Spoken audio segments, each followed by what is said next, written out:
Effect of various factors on speed of sound in air. Air में speed of sound पे कौन से factor effect कर रहे हैं?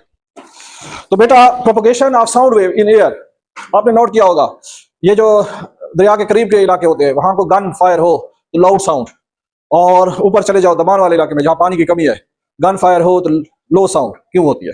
तो बीच में ये फैक्टर इन्वॉल्व है जो एक्सपीरियंस करते हैं आप। रात वक्त गन चलाओ लाउड साउंड, दिन के वक्त जब सख्त गर्मी हो गन चलाओ कम साउंड, ये फैक्टर इन्वॉल्व है। तो इनमें से सबसे पहला फैक्टर है the following factors effect on the speed of sound. अब उनके मैं बारी बारी नाम ले रहा हूं। पहला है density, density of the medium rho. दूसरा है मॉइस्चर्स, ठीक है, मॉइस्चर्स नमी, जिसको नमी कहते हैं, मॉइस्चर नमी, हवा में जो नमी होती है। तीसरा क्या है? प्रेशर, हवा का जो दबाव होता है, ऊपर वाली हवाएं, ठंडी हवा ज्यादा प्रेशर होता है, गर्म हवा का कम प्रेशर होता है। चौथा है टेम्परेचर, ये भी असर डालता है स्पीड ऑफ साउंड पे। पांचवा है विंड, विंड स्पीड और डायरेक्शन, विंड हो गई, ठीक है। छठा कुछ है नहीं है। ये पांच आपके कोर्स में है। तो सबसे पहला फैक्टर इसका डिस्कस करते हैं, डेंसिटी। अब डेंसिटी में क्या होता है? डेंसिटी ऑफ एयर, अभी हमने पढ़ा था लैप्लास करेक्शन वाला formula for speed of sound. वहां स्पीड ऑफ साउंड में बेटा क्या था? v इज इक्वल टू किस चीज के बराबर था? Gamma p over rho. तो ये क्या शो कर रहा है? Speed of sound inversely proportional to है density of air, density of media. अगर मीडियम की डेंसिटी ज्यादा होगी स्पीड ऑफ साउंड कम हो जाएगी, अगर मीडियम की डेंसिटी कम होगी स्पीड ऑफ साउंड ज्यादा हो जाएगी। जस्ट लाइक इस कमरे में इस वक्त कौन सी गैस है? Nitrogen, oxygen. इसको हटा दे, कौन सी गैस ले आए? हाइड्रोजन। हाइड्रोजन की डेंसिटी कम है, लाइटर मॉलिक्यूल है, तो वो गैस ले आए तो स्पीड ऑफ साउंड ज्यादा हो जाएगी। पहले 332 कर रहा था, ऐसा मीडियम एक बहुत सा बड़ा हाल है, 332 मीटर पर सेकंड, फिर ये बढ़ जाएगी क्योंकि डेंसिटी के इनवर्सली प्रोपोर्शनल है। इस क्लियर हो? जब डेंसिटी क्या होगी? डिक्रीज होगी, स्पीड ऑफ साउंड इंक्रीज होगी। और जब डेंसिटी ऑफ मीडियम इंक्रीज होगी स्पीड ऑफ साउंड क्या होगी? डिक्रीज होगी। ये याद रखना है। अब अगली चीज दूसरी, डेंसिटी के बाद मॉइस्चर। मॉइस्चर्स कहते हैं नमी को, नमी। स्पीड ऑफ साउंड मॉइस्चर्स के बढ़ने से बढ़ जाती है। V is directly proportional to moisture. Moisture increase होता है स्पीड ऑफ साउंड इंक्रीज हो जाती है, मॉइस्चर डिक्रीज होता है स्पीड ऑफ साउंड डिक्रीज हो जाती है, डायरेक्ट रिलेशन में है। क्यों? बताता हूं। ऊपर अभी फार्मूला हमने पढ़ा है बेटा, कौन सा है? कि डेंसिटी के इनवर्सली प्रोपोर्शनल है। मॉइस्चर से मुराद क्या है? Water molecule. अब लेट्स से ये हमारा रूम है और इसमें इस वक्त इस कमरे में अभी ये हाइड्रोजन ऑक्सीजन के मॉलिक्यूल मौजूद है, ये है मॉलिक्यूल। अब हम इंटर करते हैं इस एरिया में। अब यहां एक मॉलिक्यूल का ऑक्सीजन को ले लेते हैं, ऑक्सीजन को ले लेते हैं। एक मॉलिक्यूल का एटॉमिक वेट कितना है ऑक्सीजन का? O2 का 32 ग्राम, क्योंकि 16 ज़रब 2 32 ग्राम। ये अब मैं एक मॉलिक्यूल ऑक्सीजन को उठा के एक वाटर ड्रॉप वहां डालता हूं, एक वाटर मॉलिक्यूल डालता हूं। मॉइस्चर करना है ना, नमी करेंगे। यहां पानी लाएंगे, उनको बॉयल करेंगे, नमी हो जाएगी, ठीक है। फिर हवा में क्या हो जाएगी? स्पीड ऑफ साउंड ज्यादा हो जाएगी इसी मीडियम में। कैसे करेंगे? इसको उठा के यहां मैंने वाटर मॉलिक्यूल डाल दिया, इसको उठा के मैंने वाटर मॉलिक्यूल डाल दिया, यहां उठा के वाटर मॉलिक्यूल, यहां उठा के वाटर मॉलिक्यूल, तो मैंने ये चेंजेस कर दिए, नीले नीले वाटर मॉलिक्यूल आ गए। अब जो रिप्लेस हुआ मीडियम की डेंसिटी पे क्या असर हुआ उसको देखते हैं। अब वाटर मॉलिक्यूल की का एटॉमिक वेट कितना होगा? 2 ज़रब 1 जमा 16 18 ग्राम। डेंसिटी क्या हो गई? ये डालने से, वाटर मॉलिक्यूल डालने से डेंसिटी कम हुई या नहीं? कम हो गई। डेंसिटी कम हो गई तो ऊपर अभी तो पढ़ा है कि speed of sound inversely proportional to density है, तो definitely speed of sound raise हो जाएगी। क्लियर हो गया? क्योंकि डेंसिटी बजाय तो मॉइस्चर आ गया, लेकिन एक्चुअली आपने डेंसिटी को कम किया, ये ट्रिक यूज हुआ, कांसेप्ट बैठ गया। तो इसमें लिख सकते हो एक लाइन की definition, by increasing the moisture in the atmosphere the speed of sound will increase as the density of the air will decrease. और ये प्रूफ दे दो। तीसरा फैक्टर, तीसरा क्या है? प्रेशर। थर्ड फैक्टर क्या है? प्रेशर। प्रेशर पे स्पीड ऑफ साउंड नहीं डिपेंड करती। Speed of sound does not depends on pressure, pressure पे डिपेंड नहीं करती। कैसे? हमने जो इक्वेशन निकाली थी वो तो हमें यह कहती है कि प्रेशर के डायरेक्ट रिलेशन में है, लेकिन प्रेशर पे मैं कहता हूं कि नहीं करती। कैसे नहीं करती? आप देखो, प्रूफ देखो। बेटा ये इक्वेशन थी आपके पास स्पीड ऑफ साउंड की, गैमा पी आवर रो। रो क्या है? डेंसिटी ऑफ द मीडियम है, और डेंसिटी क्या होती है? मास पर यूनिट वॉल्यूम होती है या नहीं? अब इसी में वॉल्यूम की वैल्यू मैं निकालना चाहता हूं। आपके पास general gas law PV is equal to n R T है या नहीं? For single mole n is equal to 1 कर दें तो PV is equal to R T हो जाएगा। यहां वॉल्यूम निकाल लूं, R T over V P हो जाएगा। हो गया कि नहीं? अब इसमें डाल देता हूं ये वैल्यू, तो rho is equal to m over R T over P हो जाएगा। अब इसके नीचे 1 है, ये इधर मल्टीप्लाई होगा, ये इधर, तो रो इज इक्वल टू आ जाएगा M P over R T. हो गया। अब इसको उठाओ, इस रो की जगह ये वैल्यू लगा दो, क्योंकि ये रो की वैल्यू है। तो v इज इक्वल टू मेरे पास आ जाएगा गैमा p ओवर रो की जगह M V M P over R T. J P P cancel, इसके नीचे 1 खड़ा है, इसके साथ मल्टीप्लाई होगा, ये ऊपर चला जाएगा, तो v is equal to under root gamma R T over M. तो ये इक्वेशन आपको क्या बता रही है? ये इक्वेशन ये बता रही है कि speed of sound is independent of pressure. Speed of sound pressure पे डिपेंड नहीं कर रही। क्लियर हो गया बच्चों? अब अगला फैक्टर टेम्परेचर और विंड, इसको डिस्कस करते हैं और उसके बाद आपकी छुट्टी है। टेम्परेचर और विंड, चौथा फैक्टर बच्चों टेम्परेचर। बेटा चौथा टेम्परेचर टी, इसका जवाब है, डेफिनेशन है, speed of sound V increased with the increase in temperature.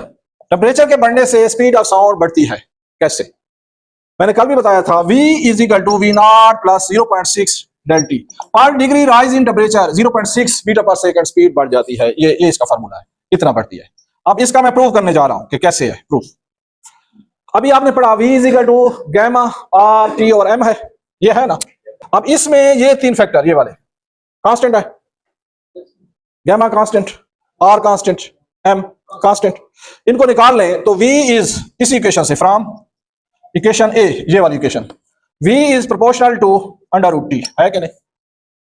तो इसी को मैं लिख सकता हूं at temperature at 0 degree Celsius v naught initial speed हो जाएगी आवाज की 0 वाली, is equal to under root T naught. लिख सकता हूं इसको भी हाफ बना के, at temperature T of C, ऊपर टेम्परेचर 40 डिग्री 30 डिग्री वेरिएबल जो मर्जी है, तो ये v इज इक्वल टू आ जाएगी under root T.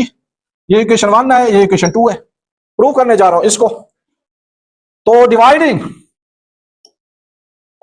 Equation 1 2, equation 2 by 1 को 2 पे डिवाइड करते हैं, तो v over v naught is equal to under root t over t naught is equal to t, under root की वैल्यू होती है t over t naught की value 1 over 2। हो गया? लिख सकता हूं। अब इसकी वैल्यू मैं लिख सकता हूं बेटा, v over v naught is equal to, ये t है, t नॉट प्लस tc है, एक्चुअली ये है t नॉट प्लस इसकी वैल्यू डाल रहा हूं tc। t naught 0 degree, tc जितना इंक्रीज है 40 डिग्री है 30 है, तो t नॉट प्लस tc, इस t की वैल्यू आ जाएगी, divided by t naught whole power 1/2। अब इसी को सॉल्व करने लगा हूं, ये आ जाएगा v over v naught is equal to t over t naught, क्या हो जाएगा बच्चों? 1 हो जाएगा कि नहीं?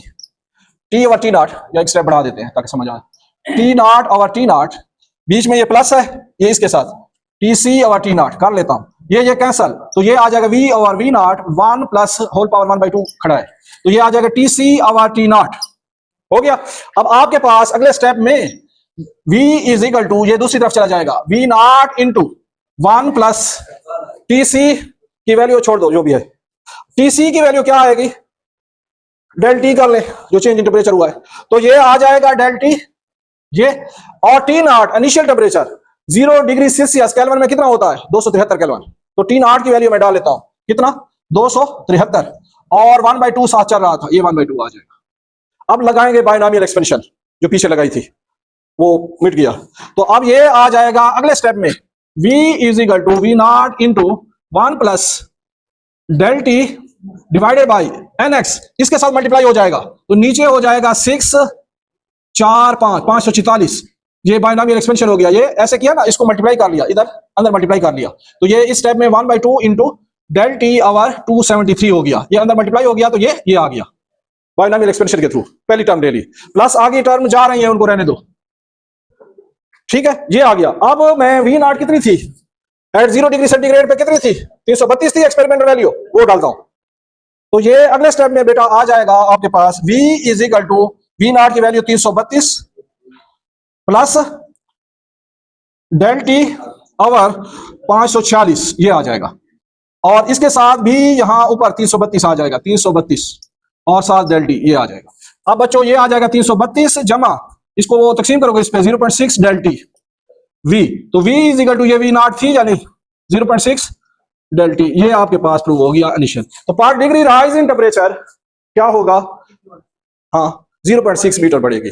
सपोज आपके पास इनिशियल टेम्परेचर है 0, उस पे है 332 और टेम्परेचर आ जाता है 40 डिग्री इंक्रीज हो जाता है, तो वहां कितनी होगी?